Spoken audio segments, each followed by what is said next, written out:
All right, hello folks. Welcome to another SEO Hangouts with Josh Bashinsky. That would be me. I have my winter beard in full effect, so I hope you appreciate the ginger beard, as Lord of SEO has called it. And okay, so today I have a lot of stuff to share with you that Google has been leaking, and mostly it's Google leaks that I have to share. I also have some experimental data to back up some of the stuff I'm going to say here as well. A lot of activity has been going on. Google has been mentioning a lot of different things that you need to be watching out for, and it's not the normal stuff. It's new stuff. So, well, it's stuff. If you've been paying attention, very close attention, it's some of the same stuff. But for most of you, it's going to be the vast majority of you. It's going to be new stuff that you've never heard of before for direct SEO signals. And these are direct SEO signals I'm going to talk about. So I'm going to go back all the way back to December because I took a bit of a hiatus there over the holidays. So here we go. So on numerous occasions now, so if there is any doubt, on the 21st of December, on the 28th of December, and on the 13th of January, I have the time codes for each. On the 21st of December, it's 5 and 11 seconds in. On the 28th of December, it's 26 minutes in. These are both Hangout A. And on the 13th of January, it's 43 minutes in. That's Hangout A as well. There's only one Hangout that day. John Mueller has mentioned specifically, point blank, that yes, social signals are used in ranking directly as a direct signal.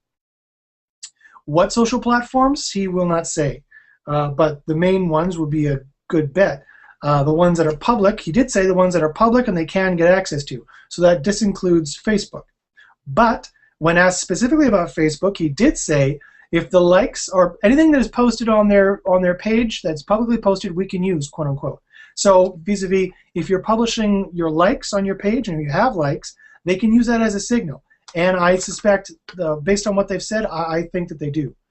So there's two ways that social can help you rank. One is specifically in votes. They have specific algorithms to track what constitutes a social vote in that system. They already have algorithms for Twitter. We know this. And so they're tracking votes in that system to see what people in that system think is or recommending as good content. And then indirectly is traffic, right? The more traffic you get, traffic itself is a ranking signal. If you get bursts of traffic, if you continue to get traffic from returning visitors, whatnot, this is a ranking signal as well that your site is of a higher quality, especially if that traffic likes your site, especially if that traffic has good user metrics, right? They stay there for a long time, they keep coming back, they view a couple pages. That tells Google that your site is a quality site. So they've mentioned numerous times now that social signals are used in ranking. So I would get ahead of this before everyone else does. Get the social buttons on your site. You wouldn't believe what people will click. If you have social buttons on your site, you just might get some clicks on it, right? And look into investing into some social channels. If it's possible, if you can hire people to do this for you, you know people who can do this for you, it doesn't take long. If you want some good ideas of how to get into social, it's actually very simple to do. It just takes 5 or 10 minutes a day, and you can build up a decent social following on some of the major networks. Email me, and I will tell you how to do this. It's actually fairly simple once you know how to do it. So again, my email address is joshbashinsky@gmail.com, or you can follow me at Twitter, Josh Bashinsky. And by the way, these videos are on YouTube at /jbashins. So you can watch this video, and I've done about a couple dozen other ones describing all the Google leaks, all the SEO leaks and experiments and knowledge that I have. So the next thing I want to mention, this is again still going back to December, stuff that they leaked in December, I just hadn't had a chance to tell you yet. Titles. SEO has changed, and titles, in terms of the title tag, in terms of the Google snippet, these aren't your mama's titles. They've really changed things around. So titles used to be a major ranking signal. Now Google has said they're less of a ranking signal. They still are, but they're less of a ranking signal and more of a usage signal. So the most important thing here to remember is the click-through rate. For example, I just did an experiment. I had a site that was ranking extremely well, better than I expected, given that it had way less links than everybody else that it was outranking. And so I looked at it, and I found out of the 42 search queries it was ranked on page 1 for, out of 36 of them, it had 100% click-through rate. So let me get my calculator here. 36 divided by 42 equals 86%. 86% of its page 1 rankings, it had 100% click-through rate. So that means if 20 people searched for buy red apples, all 20 of them clicked on that site.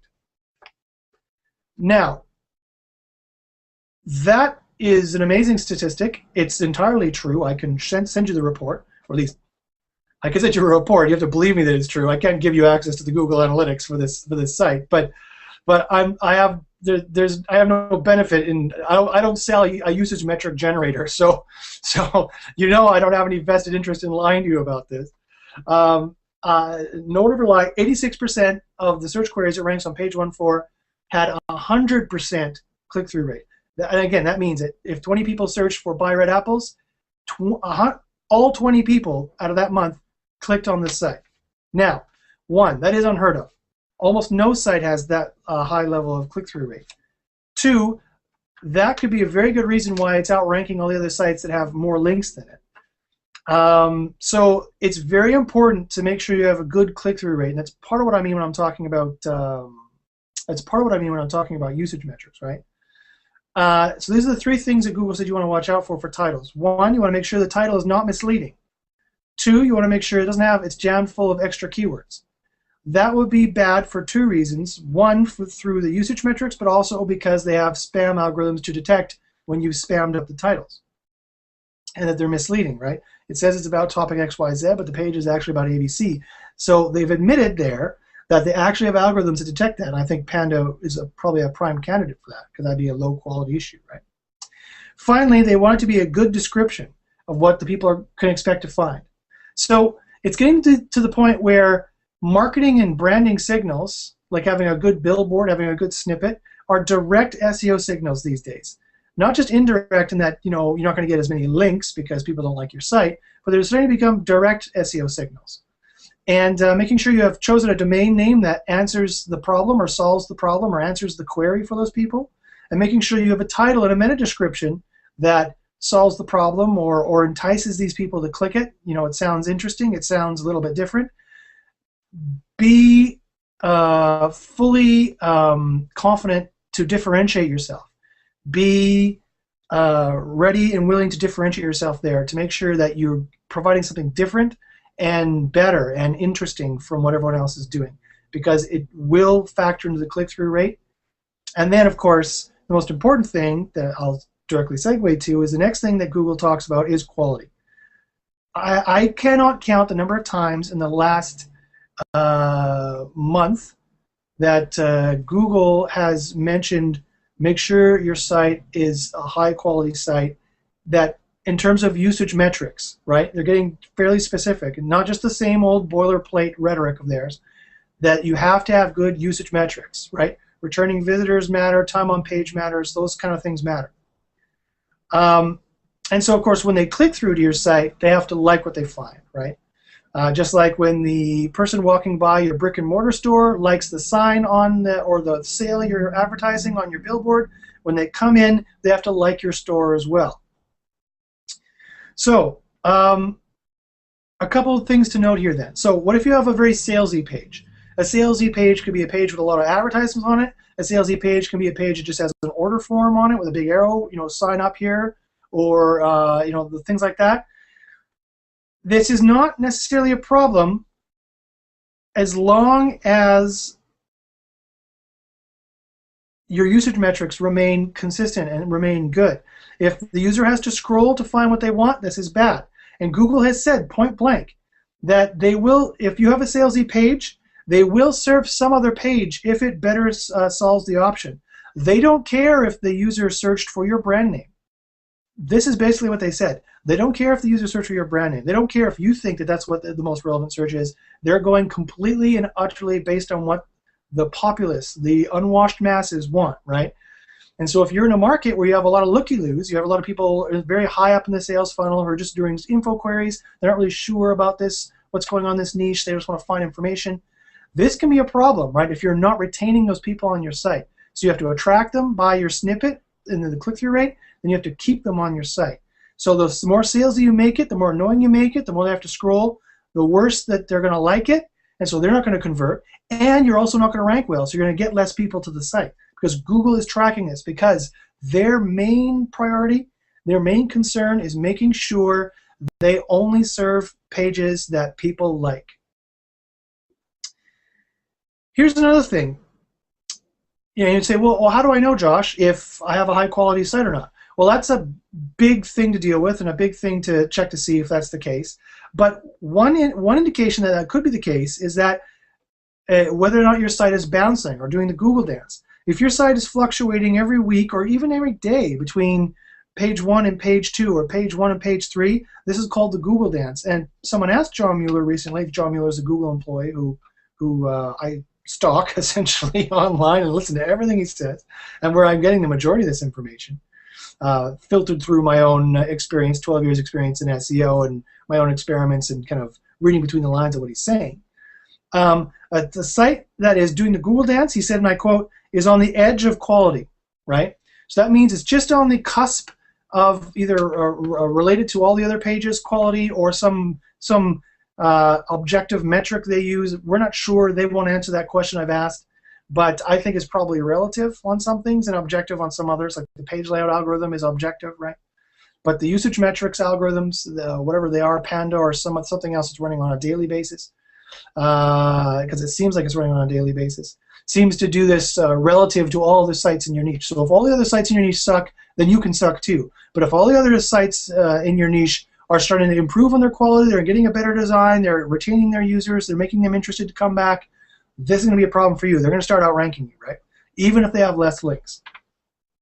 So if you've been doing the Google dance, you've been bouncing, you've been suffering exactly what I'm talking about here. What you need to do is vastly improve the quality. And John Mueller said he doesn't mean just a small change. He means you need to be head and shoulders above the quality of everyone else. That clearly you are the best site in that niche to answer that query, to answer all the queries related to that topic, and that users demand to see your site there. Okay. So that was all the stuff from December. Now going to January. This is what they've said recently in January 2013. So this is relevant stuff. Oh, I forgot one thing from December. All the way back from December and also in January as well, they've admitted. Also, another reason why you notice a lot of sites are decreasing in ranking, and people might be wondering why. Remember, they're still collecting data from that disavow tool. And everyone asks, well, are we sure we're going to use they're going to use the disavow tool to take sites in the disavow tool and mass no follow any outlinks, right? So if you have a site that's listed in the disavow tool and has a bunch of links coming out of it, what they do is if it's in too many disavow files, what they're going to do, or what people speculate they're going to do, is mass no follow all those links. They're going to cut off any page rank from those links. They're not necessarily going to put the site on a spam list, although they admitted they might do that too. But what they're going to do is they're going to ignore any of the page rank coming out of that link because it's all suspect. Because 80% of the people getting outlinks from them say, "Hey, I disavow this link," so they're going to go, "Oh, okay, we're going to mass no follow all those." Will they do that? Yes, yes, they will. They've already admitted they will. Back in December, John Mueller strongly implied that that will be the case. That would be a good use, hypothetically speaking, for this tool. And in January, he just recently the Hangout that was just yesterday. So today is the 22nd. Just yesterday's Hangout, the 21st. I can't remember if it was A or B. I can find it for you. He mentioned that, yeah, that's what they're gonna. Part of the thing they're going to use the disavow tool. So keep in mind that could be some of the reason why you see some sites are decreasing in ranking as well, because their sites are getting their backlinks are getting mass disavowed, even if they didn't disavow them. If someone else disavowed them and they have a bunch of public sites that were giving out outlinks before, those are all being disavowed. Okay, now to January. So keep in mind, so the question is, another perfect segue, the question is, well, Josh, how do I find these bad links that might be linking to me to see if I have any problems with these links that I might need to disavow or I might need to worry that other people are ratting me out and disavowing these links for me. Thanks very much. And the answer is, well, you can still use Google Webmaster Tools. Google is, on one hand, your best friend, and on the other hand, your worst enemy. So this is one hand that they're your best friend, right? They bring you all the traffic, but then they take it away. Now, this is one instance where they are your best friend. The Webmaster Tool links, John Mueller has admitted that they do seed it with good links and bad links, and follow links and no follow links, because they want to give a widespread, and they realize they're technicians at heart, they're engineers at heart. They know that they can't get you to fix a problem if they don't give you the tools to do so. So this is a tool they're giving you to do so, to fix the problem, and there are some bad links in there. So what I would do if you're wondering about your links is I would look through it, and I would try and identify what links are the good ones and what links are the bad ones. This might give you some indication of what links you should be wondering about, whether or not they're good or bad, whether you should be disavowing them or not. So that's a good tip there. Webmaster Tools is a free tool. All you have to do is install it. You don't have to worry about them mining your data any more than they already do. They're not going to track your site. I have hundreds of sites in my Webmaster Tools, some of which have penalties, some of which do not, some of which are mine, some of which are not. So they don't trust me. I'm still ranking sites. They don't see that I have a bunch of spammy sites and then derank all the rest of mine. That's nothing they've done so far, and it'd probably be a pretty big breach of their user terms of service, and quite frankly, it would be a huge scandal. And quite frankly, the way I understand Google works is that it's very segmented. The Google Analytics is essentially a separate company. The Google Webmaster Tools is a separate company. AdWords is essentially a separate company, and they don't really talk very much. So I don't think that's going to be a problem. And if the other problem is you're not really sure how to identify these bad links, again, email me. I have a report I can run. I can show you exactly what links are the bad links and exactly what links are the good links. If you're curious or you want to use that for a disavow or to try and clean up your links or to try and clean up any penalties. So again, email me at joshbashinsky@gmail.com, or my Twitter is Josh Bashinsky. Okay, rich snippets. For those of you who are using rich snippets, this little nugget of information I found very interesting. There is no rich snippet penalty. Point blank. John Mueller was asked, is there a rich snippet penalty? He said no. There's no such thing as a rich snippet penalty. So if you're trying to spam the snippets, if you've got some fake author profiles, you have some fake ratings, there's no penalty for a rich snippet. So spam that away. Go right ahead. Make some fake reviews, some fake Google author snippets, and attach them to some profiles, because quite frankly, they do increase click-through rate. So by all means, there's no penalty, so do it. As Thomas Hobbes once said, where there is no sword, there is no justice. And so here there is no sword, and so there is no justice here. But John Mueller did say, if they find that you're using it incorrectly, and I'm not making this up, he did say this, if they find you're using it incorrectly, it will be permanently removed. That snippet ability for your site will be permanently removed. No joke, that's what he says. And if you want to get it back, you have to contact the rich snippet team to get it back.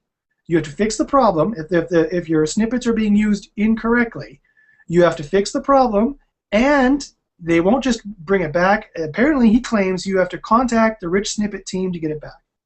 I have no idea who that is or how you would even contact them.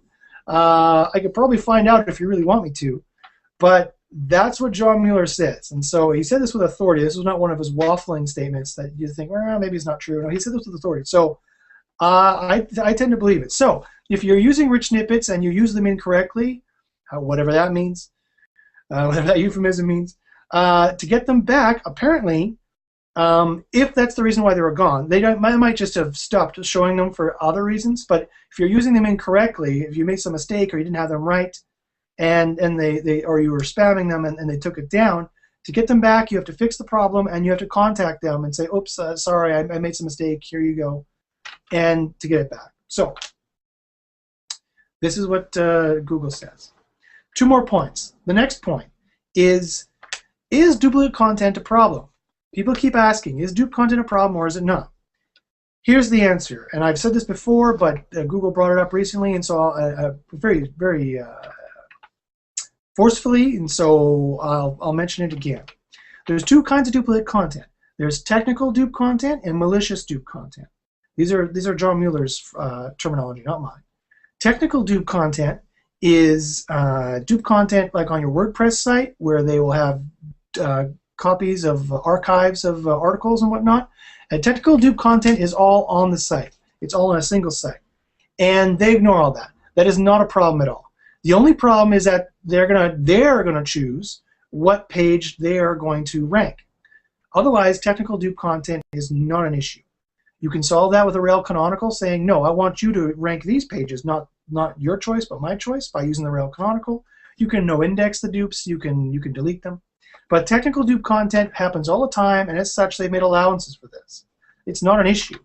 If you have 30,000 duplicate pages, it becomes a crawling issue.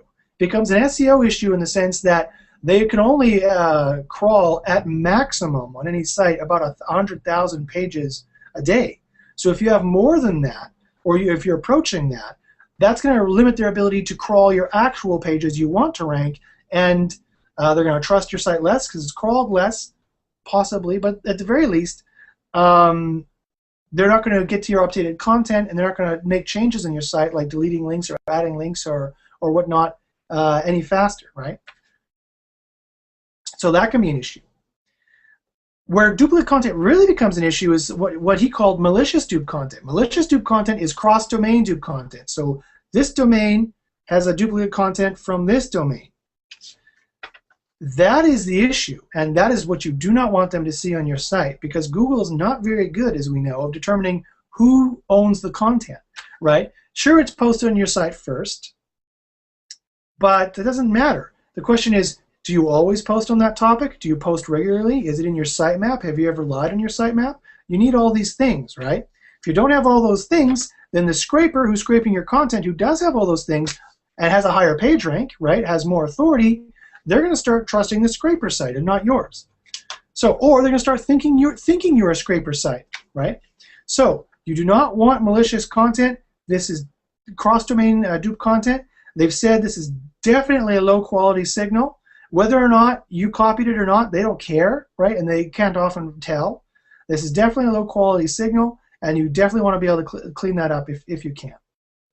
Last but not least, the other little thing they mentioned is this. Do you know what the hero image is? A hero image is when you have a giant image on the index page or at the top of any given page. Now, the question is this an issue? Does the page layout algorithm have a problem with this? And the answer is, this is similar to the sales question answer, if your page is too salesy. The answer is, it's not necessarily an issue, but you have to check your usage metrics. This is another instance where they've mentioned again and again, I'm telling you, they've mentioned all the time that this is the main SEO tactic, the main SEO hurdle, the main SEO phenomenon that you have to deal with in 2013. 2011 was Panda, garbage and text and content and low quality in terms of the layout and whatnot, dupe content. 2012 was links and Penguin, over optimization through the links on page and also on your backlink pages through links. 2013 is usage metrics, right? Quality of your site as determined by usage metrics, the click-through rate, and then the time on page and whatnot, and whether or not they go back to the SERP and click another result. If they do that, it's death for your site, because that tells Google that you were not up to the task of solving the problem that particular searcher had for when they typed in buy red apples. And if they go to some other site and like that site more, if that happens too much with too many people, that site's going to start outranking you and you're going to start to go down. I guarantee it. Okay, so is the hero image a problem? No, as long as your users like it. If users like it, they like the whole gestalt, they like the whole design, they like the whole brand, and they don't mind that they have to scroll down a bit to get what it is they want, then it's not a problem. So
Whoa, somehow it crashed and came back.